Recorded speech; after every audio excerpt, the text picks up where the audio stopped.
So when we speak about flows in graphs, we look at the so-called capacitated graphs. So what is a capacitated graph? Well, it is like a weighted graph. It has a set of vertices or nodes, has a set of edges or arcs, and has a set of capacities. So what are the capacities? Well, the capacities are just numbers assigned to all the edges. So it's just like weights or length of the edges in the shortest path, but this time they represent the so-called capacities. And we will be sometimes using the C of UV to denote the capacity of an edge UV. And sometimes we will still use the same notation with the vertical bars, like the absolute value of UV, to denote the capacity of the edge UV. But unlike with the shortest path, when, well, this was denoting the length of the edge, quote unquote length, here it will be denoting, the capacity, the width of the edge, how much flow, how much traffic the edge can hold. What is the throughput of the edge? So all these types of things, how much flow the edge can bear on it. And well, again, as with the shortest paths, the number of the nodes in the network will be denoted by n, and we will be always will be looking for the flow from node 1 to node n, just as with the shortest paths. In this class, we will be looking, well, we were looking for shortest path from node 1 to the last node in the network. We will also be looking for the flow from the first node to the last node in the network. And this is kind of consistent with what you might have in MATLAB, both in terms of shortest path and in terms of maximum flow. But, well, in shortest paths, in other places, you may often see that S is the starting vertex or node of the shortest path. And when it comes to flows, very often you will see that the flow goes from node S to node T, like from the source to some target, or source and sink, or whatever it is called. I would say this is more standard to look for, so-called ST flow. But for us, well, to be consistent with MATLAB, where you just have numbers for the nodes, you don't really give them names or use letters for them, we will be looking for flows from 1 to n. Like in this network, well, we will be looking for the flow from node 1 to node 6. There are 6 nodes altogether, so we will be looking for flows from 1 to 6. I haven't defined what a flow yet, but I'll do it in a minute. Again, just one convention about the notation. So at this time, the numbers on the edges will represent the edges' capacities. So here they are. And if an edge is unlabeled, then its capacity will be 1. Again, same idea as with the shortest paths. Well, just not to put too much notation on the pictures. If the edge is unlabeled, then its capacity is 1. Okay, so those are the notations. Now we are talking about flows. What is a flow? So a flow is an assignment of numbers to edges. So for every edge, you assign some number. Okay, and this number represents the flow that actually flows along the edge. So for every edge in the graph, you will know how much stuff flows along this edge, how much water it is, how many cars or current, electric current, whatever the flow is. On every edge, you have some amount of flow, and well, the flow is the assignment of these integers, or more generally, arbitrary numbers, to the edges of the graph. These numbers represent how much flow goes along each and every edge. Of course, a flow is not just an arbitrary assignment of numbers to the edges. The assignment must satisfy certain properties. So here are the two properties. They are called the flow conservation and the capacity. I will probably start from the second property since it's easier. The amount of flow that goes along an edge should not exceed its capacity. Okay, you shouldn't break the edge. If the edge can only handle, I don't know, 10 cars per minute, then you shouldn't assign 15 cars or 15 liters of water per minute or whatever it is that is flowing. So the capacity is the upper limit on how much flow you can push through an edge. Well, that's why it's called the capacity. That's the maximum throughput along an edge. So that's one property of the flow. And the other property is this one called flow conservation. Well, this mathematical notation may be more complicated than it needs to be. Essentially, what it says is that the total amount of flow that comes into any node should equal to the total number of flow that goes out of it. So I'll draw a picture here. So this is the vertex V, or the node V, and UV in E are those edges that have V as the head. Okay, so these are all these nodes for which UV is an edge. Remember, we are talking about directed networks. So this is node U, and this is an edge UV, and this means that it is in the edge UV is in, draw it more clearly, in the graph, in the set of edges. So now I have to find the way to draw again. UV in the set of edges. Okay, so these are all the edges that come into V. Okay, and you are summing up the flow on all these edges, or in other words, you are summing up the flow that comes into V. So all these nodes, they carry the flow into V, and here on the left-hand side, you have the total amount of flow that comes into V. And similarly here on the right-hand side, you have the total amount of flow that comes out of V, or goes along the edges VW, from V to W, where VW is an edge, is in the set of edges of the network.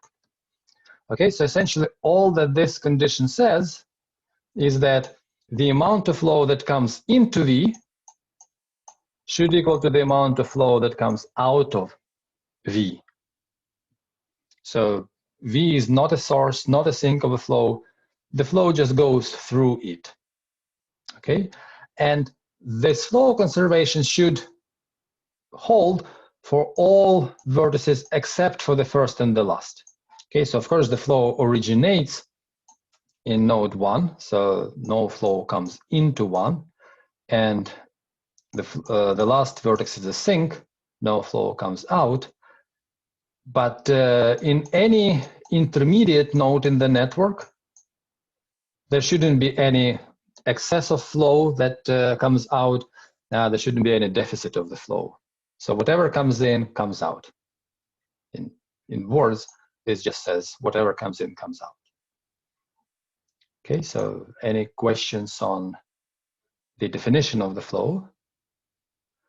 I mean, it's quite a natural thing to define and understand. And again, maybe this mathematical notation is heavier than it needs to be, but it's precise.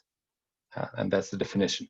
So a flow is an assignment of integers on the edges of the network. Well, those integers tell you how much flow goes along every edge. And the flow is conserved inside the network. The flow only comes in through the source, leaves the network only through the sink. Nothing else happens in the middle of the network. The flow is conserved there, and you shouldn't break any of the pipes, so the flow on any edge should not exceed its capacity. Quite natural. So those are the two properties of the flow. Now, we define how good the flow is by looking at how much flow comes out of the source. So if you look at the summation, well, you look at node 1, that's the source of the flow, and you look at all these nodes W such that 1W is an edge. So this is an edge, this is an edge, maybe there's other edges. So you look at all these edges, all edges like this, and you sum the flow along these edges. And this gives you the total amount of flow that comes out of the sink. And of course, by flow conservation, the same amount of flow comes into, the flow comes out of the source. This is the source. And the same amount of flow comes into the sink. So the node N is the sink. And again, you look at all nodes U that kind of point to N. So all these nodes that bring flow into N, well, here they are. You look at the edges UN, those edges that are in the network, and you summing up the total flow on all these edges. And that gives you the total amount of flow that goes into the sink. And since the flow is conserved in the middle of the network, there is no flow coming out, no extra flow coming in from anywhere or to anywhere inside the network. These two things are equal. The amount of flow that comes in is the same as the amount of flow that comes out, because inside the network, the flow is conserved. So this or this, they both are equal, and both are called the value of the flow. So kind of the more flow you can push through the network, the higher its value, and your goal is to find the maximum flow or to push as much flow through the network as possible. Okay, so those are the definitions, and that's basically a statement of the maximum flow network. You are given a network, something like this, and you want to push as much flow as you can from node 1 to node N, to the last node in the network. But you have to respect the capacities, and you have to respect the flow conservation. So you cannot just say, oh, I'm going to push, I don't know, 1,000 along this edge, and then my flow coming into the sink is 1,000. Well, where did you get it from? You need to have flow conservation, and you need to have, you know, the capacity bound. You cannot push 1,000 units of flow along an edge with capacity 2. So you have to respect these two natural constraints, and respecting them, try to find the flow which has the maximum value. Okay, any questions on the problem formulation? Again, as often the case, it's kind of easy to state the problem in words, push as much flow as possible from node 1 to node 6. But well, it takes some care to define things mathematically and so on. But we have done that. Okay, so this is the definition of the flow, and well, here are some examples of what flows may look like, or potential flows may look like. So, for instance, if you assign flow of 0 on every edge, so I will denote it like this: 0 out of 10, 0 out of 5, 0 out of 6 flows on this edge, and so on and so forth. 0 out of 2, that should be 0, 0 out of 1. Anyway, so if you have flow of 0 on every edge, is this a feasible flow? So does it satisfy these two constraints? The recording. So yes, we just looked at some of the examples of the flow. This was a flow of value 0. This was a flow of value 3. This was not a feasible flow. Now, an important notion in the study of maximum flows or flows in general is something called the residual graph or the residual network. So it's a graph that has the same nodes as your original network, but it has edges directed both in the same way as you had in the original network and in the opposite way. Okay, so potentially, so if you have an edge UV in the original network, U to V, and maybe it has some capacity, I will denote it by C, and some amount of flow goes along this edge, and I use the same notation, F out of C. So F units of flow goes along this edge that has capacity C. So this is in your original network. In the residual graph, you will have the same nodes, U and V, but you will have two arcs, one going from U to V, one going in the other direction, and these arcs will have different capacities. So this arc will have the capacity, the so-called residual capacity, because it's an arc in the residual network, equal to C minus F. Okay, so the arc going from U to V will have the capacity, which is kind of how much extra flow you can still push on this arc in the original network. So you're already using F out of C, so you can still push C minus F. That's the residual capacity of this edge. If you want, you can increase the flow along this edge by this amount. And the reverse arc in the residual network will have capacity F. And it will represent the fact that if you want, you can decrease the flow along this arc by kind of pushing the flow back. And how much flow can you push back? Well, all the way up to F. So yes, that's the definition of the residual graph. It has both the forward-going arcs and backwards-going arcs. Now, if the residual capacity is equal to 0 on some arc, then we just say, well, that arc is not present in the residual graph, right? Who cares about edges with capacity 0 if you cannot push the flow? Then we may just say that the edge doesn't exist. Or in other words, we say that an edge UV is in the graph only if its residual capacity is larger than 0. Okay, so that's just a convention, just not to have too many edges in the residual graph. Without this convention, well, we would have to have an edge between every pair of vertices. Anyway, how these residual graphs look like? Well, here is an example. So over here, I just, well, basically came up with some random flow in this same network. So this network is the same as this one. And well, I hope that this is a bona fide flow. You can see that, the capacities are not exceeded on any of the edges, and that hopefully there is flow conservation. So it's easy to check for nodes like this, 2 in, 2 out, 0 in, 0 out, 1 in, 1 out.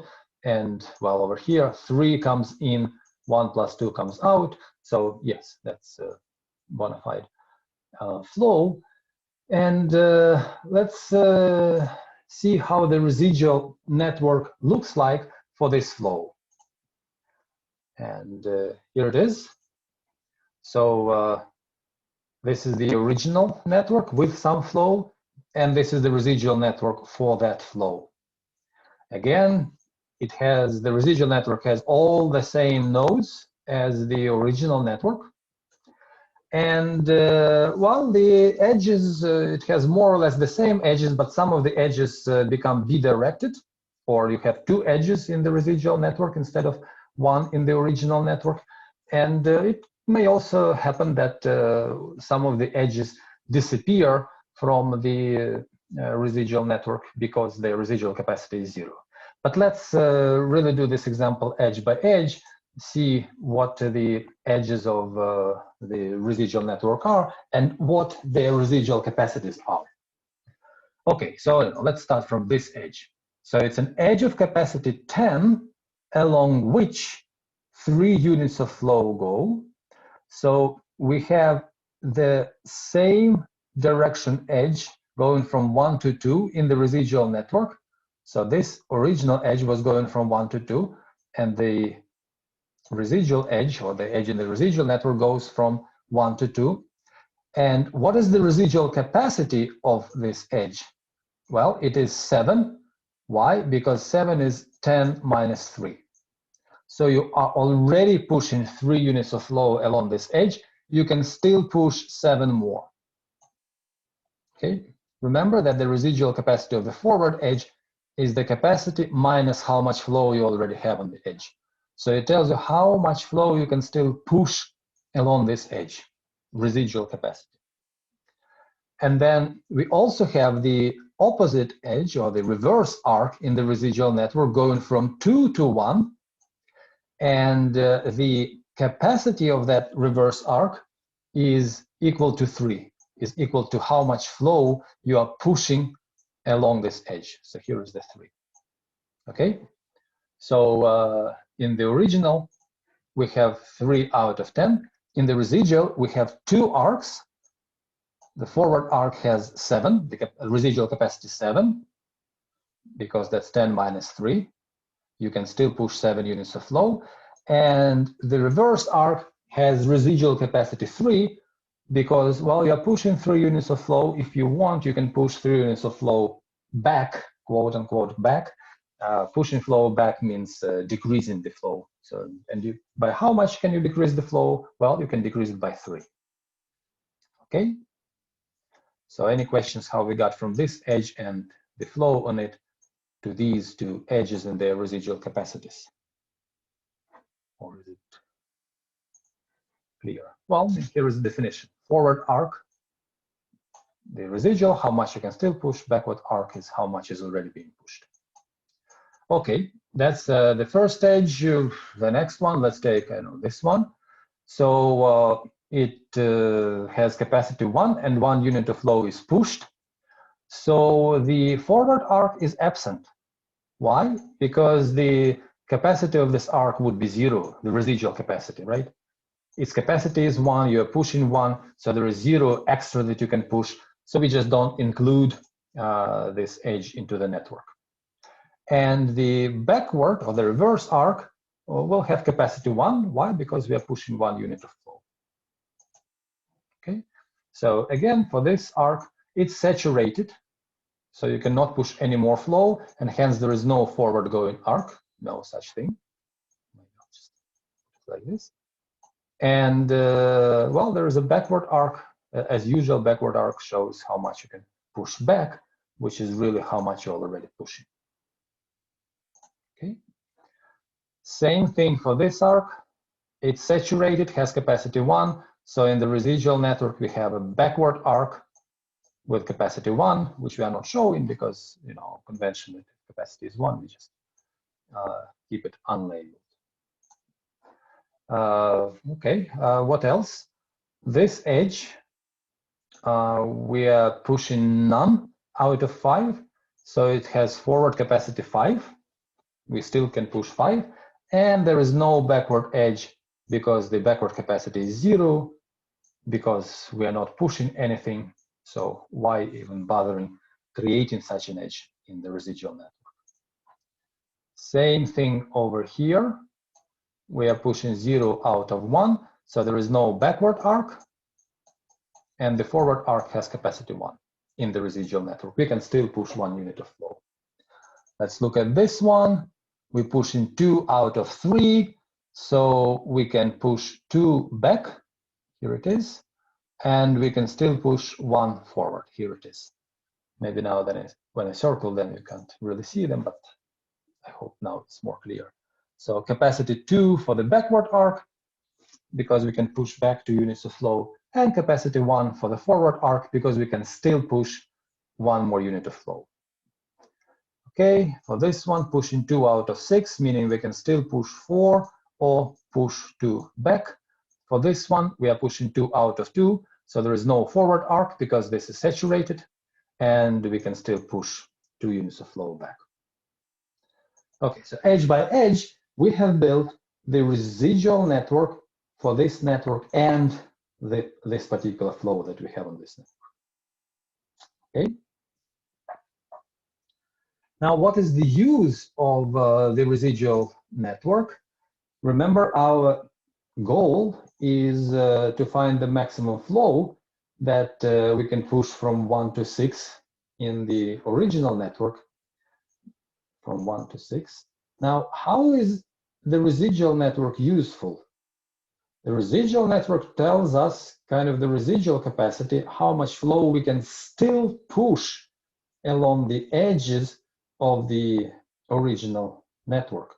So we already have some flow, but there is still some capacity that remains, right? There is some residual capacity. And in particular, what we can do is we can see, well, is there a path from node 1 to node 6 in the residual network? If there is, why don't we push a bit of a flow along this path? Okay, that's why the residual network is good. I mean, you can try to reason out looking at the original network and see, is there a path from 1 to 6 along which I could push, a bit of flow? But then you would have to go along, okay, along this edge I can still push 4 because, well, 6 minus 2 is 4. Along this edge, oh, I cannot push. So you would be, you would keep subtracting the flow from the capacities to decide how much flow you can still push. And the residual network is this kind of easy way to show you these differences between the capacity and the flow. So how much capacity still remains along the edges. And then you see, well, if there is a path, like for instance, this path from 1 to 2 to 6, it goes from 1 to 6, and you can still push a bit of flow along this path. And when you do so, you increase the value of the flow in the original network, so you can get larger and larger flow. So essentially, this is the algorithm for finding the maximum flow in a network. Well, you start from some flow, and hint, this flow is a good one to start from, the zero flow. You start from some flow, you build a residual network, and you look for a path from node 1 to node n in the residual network and push as much flow as you can along that path. And this procedure essentially has the name. It's called the Ford-Fulkerson. Well, it's not really the algorithm because it doesn't tell you yet which path to look at. So it's kind of the whole umbrella for well, any algorithm that works in the residual network. But and we will have one particular implementation of Ford-Fulkerson, the Edmonds Karp algorithm. But the general idea is that you start with the zero flow, you build a residual network for it, which, by the way, will be equal to the original network, but we'll see that.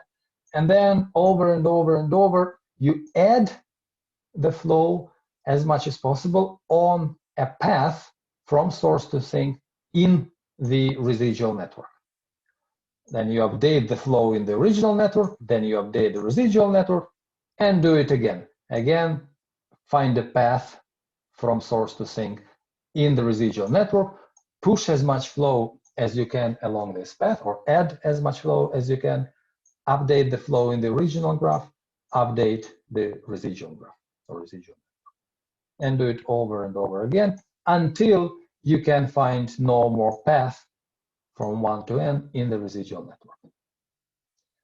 Okay, so hopefully the description is clear and the algorithm will hopefully become clear as we do some of the examples. So let's first of all continue with the example that we already have here. So, we have a network with some flow and the residual network for it. Let's find a path in it. I guess I found, yes, this 1 to 6 from node 1 to node 2 to node 6, and push some additional flow along this path. We see that there are some residual capacities along these edges. Now, question, how much flow can we push along this path? Or how much extra flow we can push along this path? So we have, this arc in the residual network of capacity 7, and we have this arc in the residual network of capacity 1. How much flow can we push along this path? Well, not more than the minimum capacity or minimum residual capacity of the edge in the path. and this edge has residual capacity 1. So overall, along this path, you cannot push more than 1, right? Because if you push more than 1, then oops, this edge will break. Its residual capacity is only 1. So residual capacities also give you the way to understand how much extra flow you can push along paths. Of course, this flow that you can push along a path is just the minimum residual capacity of an edge along the path. And in this case, this minimum residual capacity is 1. So even though you could push 7 units of flow along this edge, well, what you're going to do with them at node 2? Well, you could only push 1 unit of flow along this edge. So altogether, you are pushing 1 extra units of flow along this path. So you are adding 1 unit of flow along every edge along this path, 1 to 6. And well, here is the updated flow in the original graph, right? So we're doing the Ford-Fulkerson. We have found the path from 1 to n in the residual network. We pushed as much flow as we could along it. Now we update the flow in the original graph. So here is the flow as it used to be, and now here is the flow with this extra unit of flow pushed along this path. And you can see that, on all other edges, whatever you had before, you have it again here. So this is the same, this is the same. It's just along these edges, along this path, that we have increased the flow by 1 unit, right? So we added 1 unit of flow over here. So the flow went up from 3 to 4, and we added unit of flow over here. So the flow increased from 2 to 3. So this is the new flow. In this new flow, you have increased the flow only along a single path, which you have found in the residual network. Okay, so residual network, find the path, push as much flow as you can, update the flow. Let's do the new residual network. So now our current flow is this one. How does the residual network look for this flow? Well, let's draw it. The residual network, as before, has the same nodes as this network, which is also the same as this, and the same as this, and so on. So node-wise, it looks the same. What about the edges? Well, nothing has changed in the residual network except for this path, right? So these edges are the same as here. This edge is the same as here, and so on. Everything is the same except for this one path where we have added the flow in the original network. So we added +1 unit of flow along this path. Well, here it is. So we really have to redo only this part.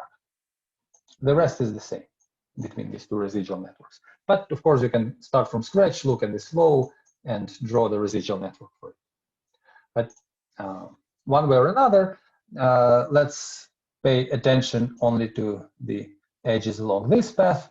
So, well, pushing 4 out of 10, we can still push 6, or we can push back 4. Here we're pushing 3 out of 3, so we have saturated, no forward arc in the residual network. No, nothing can be flown like this. And we can push back 3 units of flow, so there is a reverse arc in the residual network corresponding to this arc in the original network. Okay, so this is how the residual network looks like for this flow. And note that one of the forward arcs, this forward arc, disappeared from the residual network. And that's correct. That's kind of a sanity check, right? We were trying to push as much flow as possible along this path. And why can't we push more flow? Well, because one of the edges gets saturated. In particular, this edge will get saturated because we pushed as much flow as the residual capacity. And when we saturate an edge, there is no more flow that we can push like this, and hence there is no forward arc. So it's correct that we don't have a forward arc in this residual network. One of the forward arcs disappeared. If you are doing Ford-Fulkerson and you build a residual network and none of the residual arcs disappeared, none of the forward arcs disappeared, then maybe you haven't pushed enough flow, right? You really want to push as much as possible along a path, as much as possible, meaning saturating. Saturation means there will be no forward arc. Okay, so that's what we observed in this case. Any questions about this iteration? So we do things over and over. We again repeat. We look in the residual network for a path from the source to the sink from 1 to n. Well, sorry, click too far. Okay, this time I found a path from 1 through node 4 to node 6. So here is the path.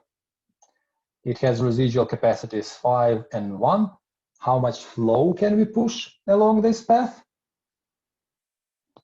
Well, not more than this, not more than 1, because 1 is saturating this edge. 1 is the residual capacity of this edge.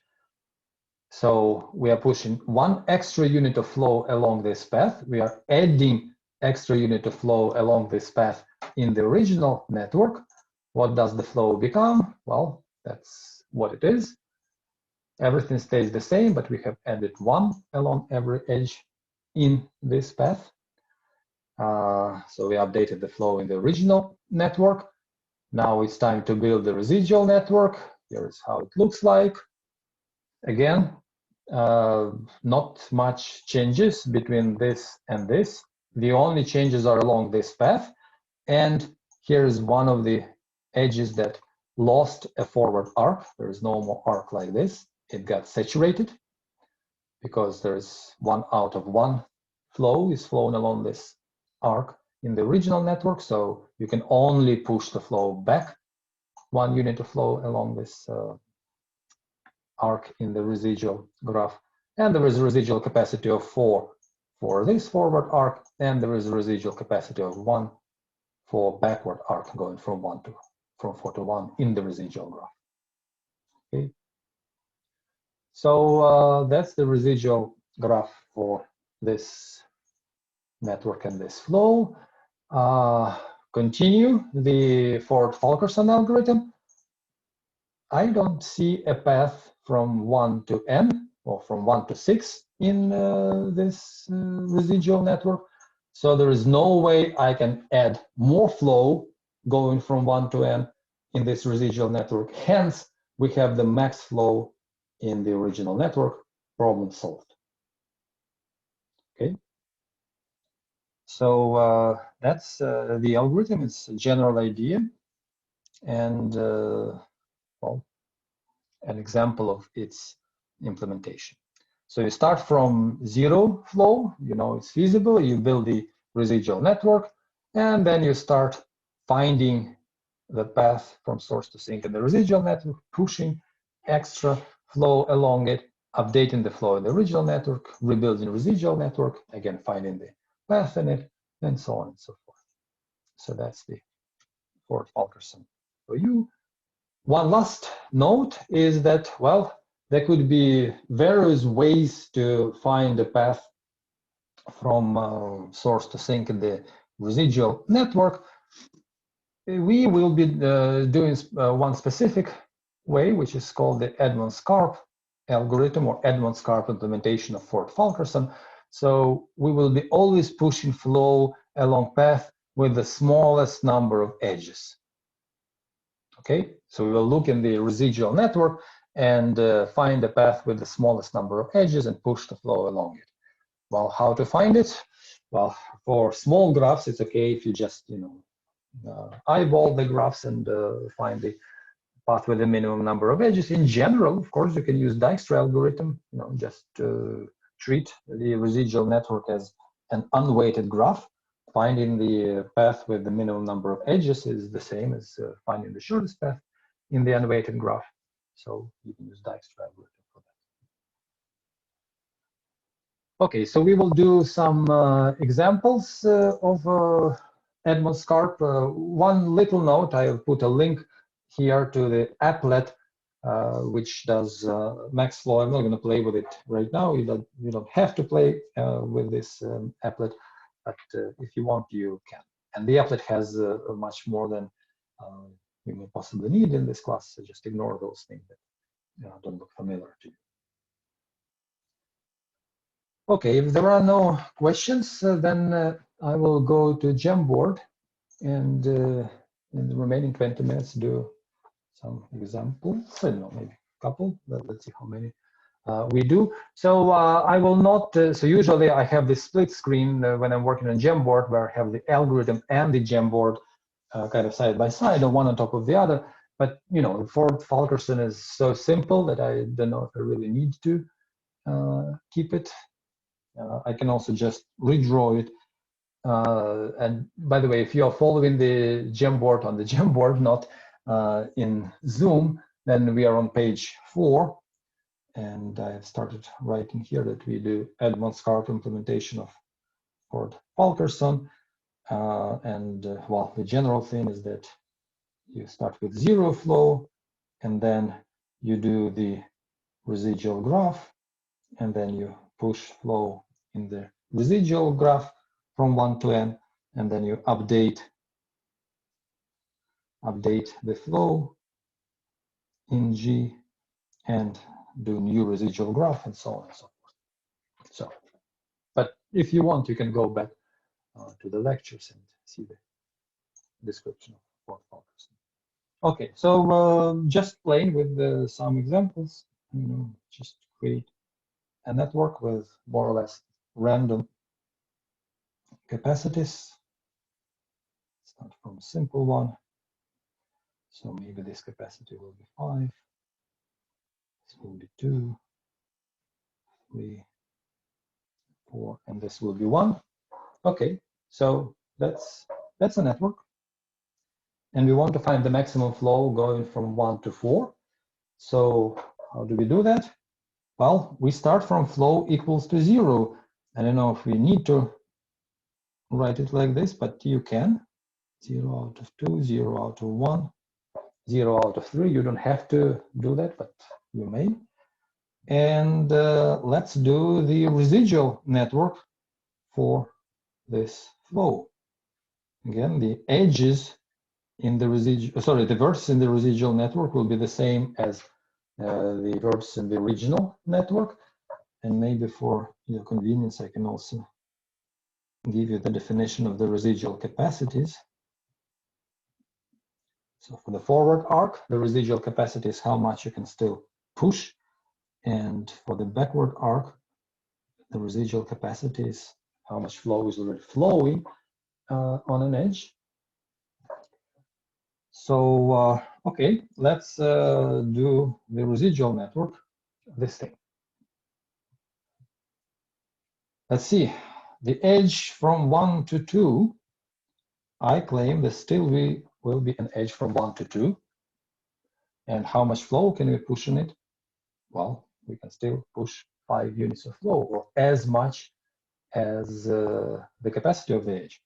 And similarly, for any other edge, it will be fully present in the residual network, and its residual capacity will be equal to its original capacity because there is no flow currently flowing. And there will be no backward edge, no, because the flow is 0. So there is nothing to decrease, there is no backward edge. So really, the residual network is equal to the original network. With the 0 flow, drawing the residual network is very easy. You just redraw the original network.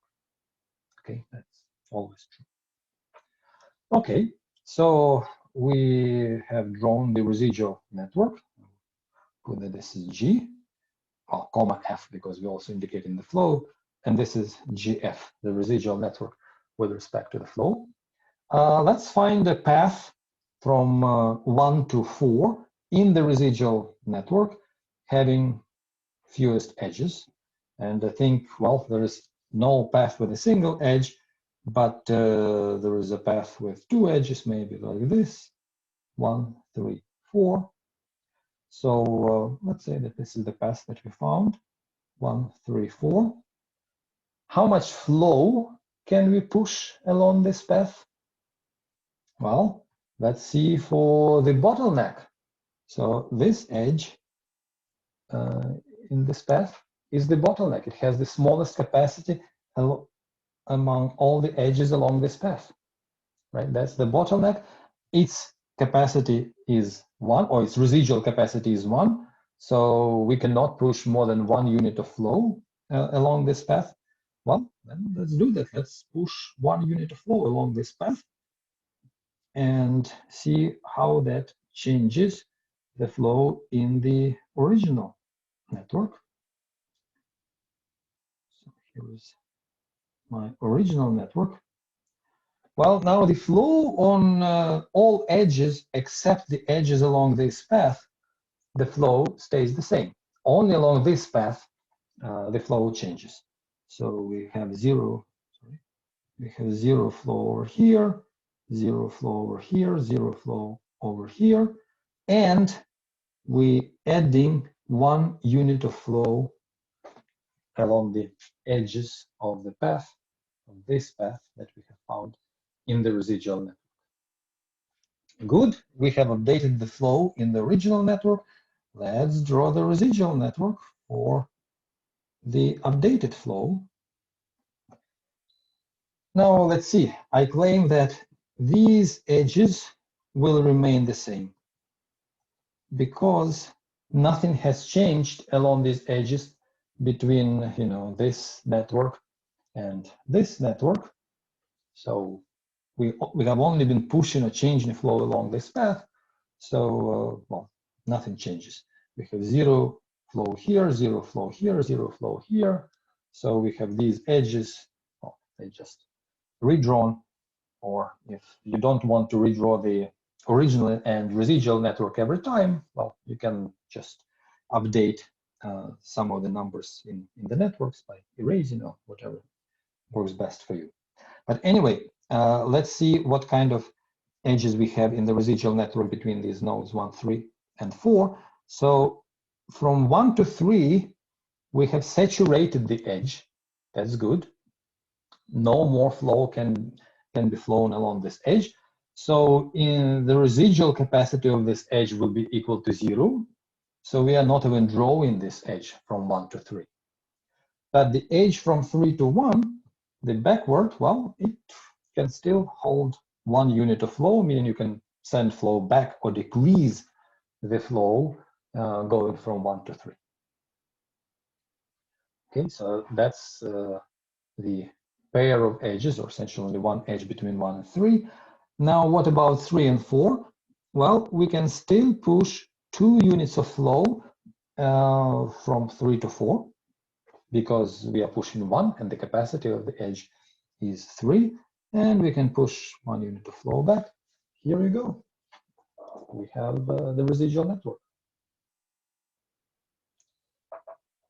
Okay, in this residual network, let us find the path, or a path from 1 to n. N is 4 in our case, so I guess there's only one, well, yeah, path with the smallest number of edges. I guess this is the path with the smallest number of edges. Remember, we are doing Edmonds Karp. We are not doing an arbitrary path. We are finding the path with the smallest number of edges. Okay, so this path 5 to 4. What is the bottleneck on this path in terms of the residual capacity? Well, I claim that this 2 is the bottleneck. We can push 2 units of flow along this path. So let's do it.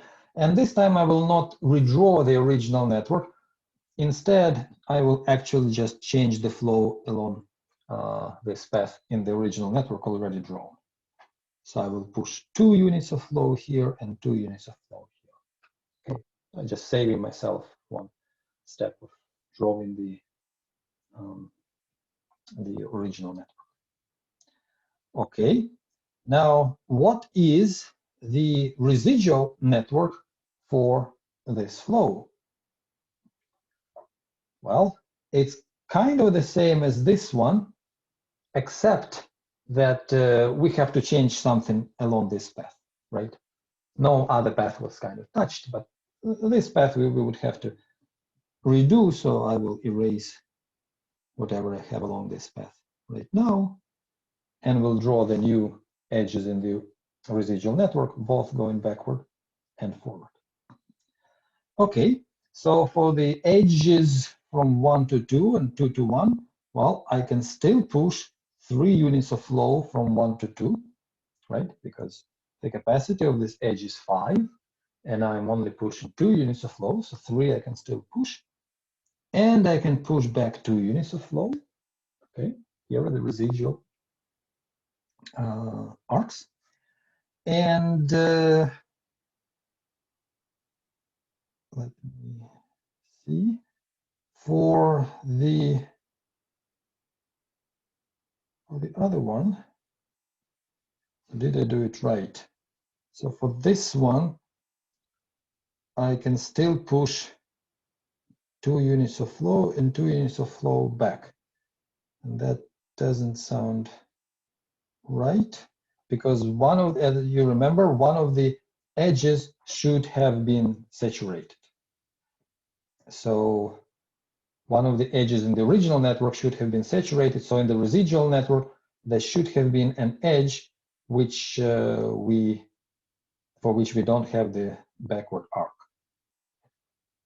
Okay, so we made a mistake, and let's correct it. Or I made a mistake. Let's see where it is. I think the mistake is over here. So I have 2 here, and for some reason I have 4 here. I think I copied incorrectly. That shouldn't be 4. This thing should be 2.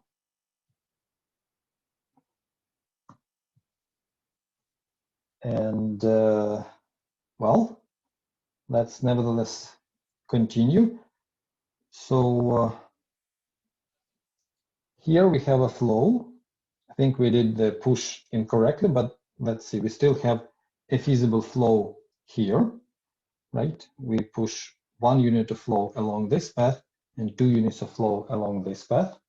So we have capacity bounds are not broken anywhere, and in any of the nodes, in any of the internal nodes, we have the flow conservation.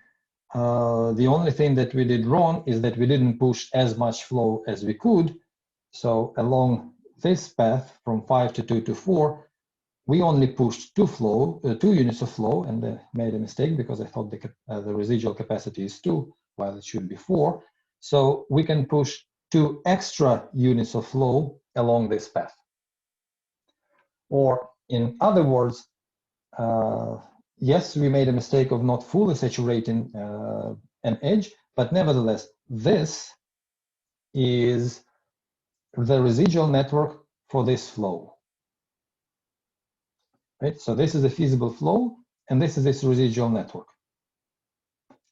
So yeah, if you look at these edges, you have a residual capacity of 2 here. You have a backward arc of capacity 1, backward arc of capacity 1.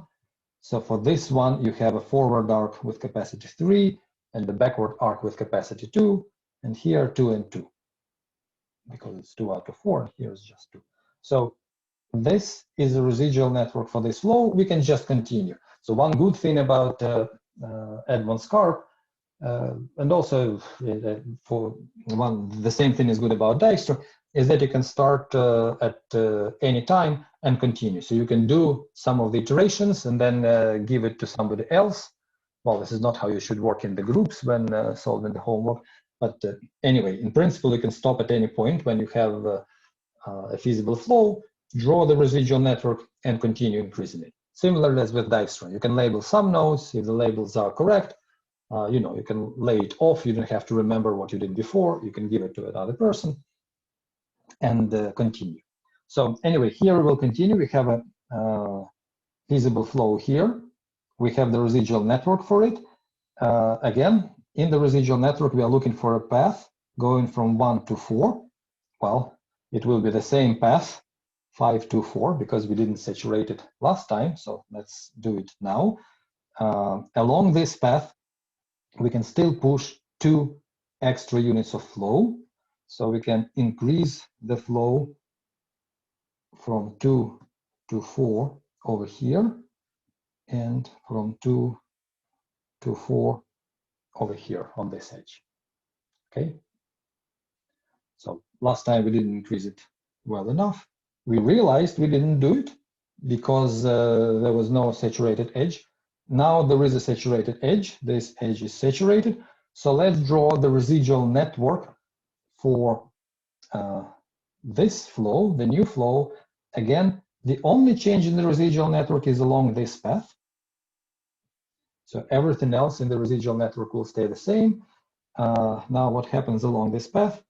Well, we are now sending 4 units of flow forward. So the backward arc gets capacity 4, and we can still send 1 extra unit of flow forward. So the forward arc gets capacity 1.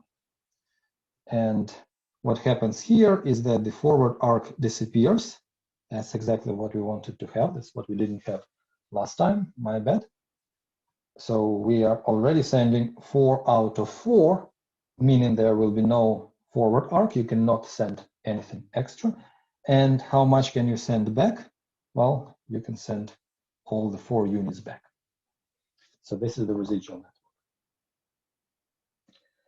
Okay, in this residual network, let us find a path with fewest edges from 1 to 4. I think there is only one path like this. What it is, it's sorry, this shouldn't, meanwhile I realized this shouldn't have been 5, this should have been 1. Anyway, so this new path that we have just found is 1, 2, 3, 4. Now, how much flow can we push along this path? 1, 2, 3, 4. I would say that this is the bottleneck. This edge from 1 to 2 is the bottleneck. It has the smallest capacity, residual capacity, over all edges along this path. So we can push only 1 extra unit of flow along this path. Well, let's do it. Let me redraw the original network so that I don't change things too many times, especially given that I made a mistake one of the times. So the flow here will remain the same, 4 out of 4, 1 out of 1. And along the remaining 3 edges, we will be adding a flow of 1 in comparison to what we have over here. Okay, so this will be 5 out of 5. This will be 1 out of 2. This will be 2 out of 3. Okay, so that's the current flow. And let's do the residual network for it. So I will move this 1, 2, 3, 4 somewhere here to still stay on single page. So 1, 2, 3, 4 would be the next path that we took. And I will redraw the residual network. It has the same nodes, 1, 2, 3, 4. So this edge doesn't change. This edge doesn't change because we haven't pushed anything along them. And the other 3 edges in the original network, what do they give rise to in the residual network? Okay, the edge from 1 to 2 in the original network gets saturated, so it will only have the backward arc in the residual network. The edge from, sorry, to highlight it, not erase. The edge from 2 to 3 is sending 2 units, or sending 1 unit out of 2. So you can still push 1 forward and 1 push back. And over here, you can push 2 units back and 1 unit forward. Okay. So this is the residual network for this flow. In this residual network, there is no path from 1 to 4. Hence, we have max flow over here. Done. And we still have 1 minute to calculate the value. of this flow? Well, out of 1, we have 5 coming out and 1 coming out. So 6 comes out of 1. Sanity check. 4 plus 2 comes into node 4. So the value of the flow is equal to 6. Done. Any questions before we hit 3 o'clock?